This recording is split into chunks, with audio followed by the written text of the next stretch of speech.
వీటికి వీలైనంత త్వరితగతిలో వీళ్ళు సమాధానం చెప్పాలి అని అయితే నేను బీజేపీ పార్టీ నుంచి కోరుకుంటున్నాను. ఓకే అండి. సార్ విజయ్ గారు, ఓవరాల్గా చూస్తే కనుక మొత్తం గాంధీ భవన్ షేక్ అవుతుందా అనిపిస్తోంది. అంటే సీఎం రేవంత్ రెడ్డి కావచ్చు, రెవెన్యూ మినిస్టర్ శ్రీనివాస్ రెడ్డి చుట్టూ రాజకీయం నడుస్తోంది సార్. సో ఇది ఒక రకంగా చెప్పాలంటే సర్కార్ వారి ఆటగా మారిపోయిందంటూ కూడా విపక్షాలన్నీ విమర్శిస్తున్నాయి. ఏం మాట్లాడుకోవచ్చు ఓవరాల్గా ఇష్యూ? మొత్తం 3 పార్టీల ప్రతినిధుల వెర్షన్స్ కూడా విన్నారు మీరు. అయితే ఇదేంటంటే సార్, తెలంగాణ రాష్ట్రంలో ఉన్నటువంటి ప్రజలను, పబ్లిక్ను అస్తిత్వం, వాళ్ళ సొంత అస్తిత్వాన్ని ప్రభుత్వం ప్రశ్నిస్తుంది. మీరు ఈ ఆస్తిని, వాళ్ళ ఆస్తిని, వాళ్ళ మనుషుల్ని ప్రశ్నిస్తుంది. ప్రశ్నించేసరికి వీళ్ళంతా ఏం చేస్తుర్రుగా, మొత్తం ఆఫీసుల చుట్టూ తిరగడం. నీ ఉనికిని, నువ్వెవరు, అసలు నువ్వు పబ్లిక్ వా, పౌరుడివా, నీ ఆస్తి ఏంది, నీకు ఆస్తి లేదు, ఆస్తి హక్కును హరించి ఒక అస్తిత్వాన్ని, మనిషి అస్తిత్వాన్ని, పౌరుడి అస్తిత్వాన్ని ప్రశ్నార్థకం చేస్తుంది. ఇంట్లో కూర్చోబెట్టి, నా ఇంట్లో నేనున్నా ఉండి వాళ్ళ ఆఫీసులలో కూర్చొని నిషేధిత జాబితాలో పెడితే, నేను నా ఇంట్లో నేనుంటే కూడా నేను ఆఫీస్కి పోవాలి. నేను ఎప్పుడో 50 ఏళ్ళ నుంచి 100 ఏళ్ళ నుంచి వారసత్వంగా నేను నా ఇంట్లో ఆస్తిని ఎంజాయ్ చేసుకుంటూ ఉన్నా. అవి పబ్లిక్ ఇట్లా ఎంజాయ్ చేస్తారా? ఎంజాయ్ చేస్తే క్వశ్చన్లు వేరే విధంగా వస్తుంది అనే దాంతో నన్ను అస్తిత్వాన్ని క్వశ్చన్ చేసి ఆఫీస్లో కూర్చొని నిషేధిత జాబితాలో పెడితే నేను ఆఫీసులో చుట్టూ తిరగాలిగా. అవసరం ఉన్నా లేకున్నా నేను ఆఫీసులో చుట్టూ తిరగాలి. ఇది ఎంత ఆస్తి హక్కును ఒక దుర్మార్గంగా ప్రజలను చంపేసే చర్య ఇది. నువ్వు మానసిక కావచ్చు, శారీరక ఒక ఉన్మాదం. ఇది ఉన్మాద చర్య. ఒక తీవ్రవాద సంస్థ మాత్రమే ఇట్లా చేస్తుంది.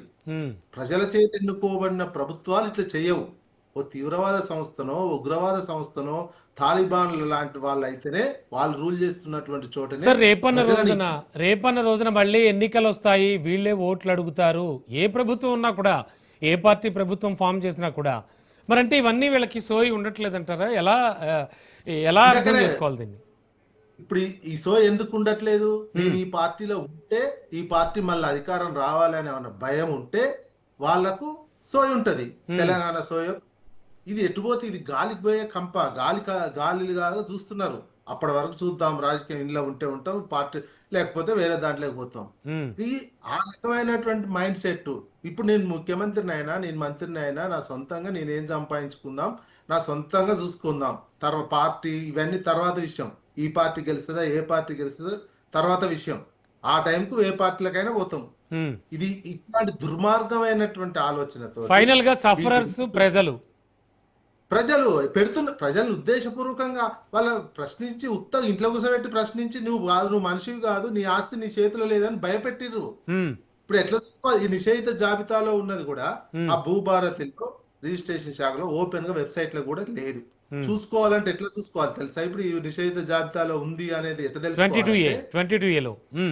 22A ఎట్లా తెలుసుకోవాలి? రిజిస్ట్రేషన్ ఆఫీస్కి పోయి ఇప్పుడు చూసుకోవడానికి కూడా లంచం ఇవ్వాలి. పోగానే చెప్పరు వాళ్ళు, పోగానే చెప్పరు. అంతకుముందు ఏంది, ధరణి ఉన్నప్పుడు నువ్వు స్లాట్ బుక్ చేసేటప్పుడే ఇది నిషేధిత జాబితాలో ఉంది, నీకు రిజిస్ట్రేషన్ కాదని తెలిసిపోతుంది. స్లాట్ బుకింగ్ కానీ ఎక్కడ సమస్య ఉంది అనేది.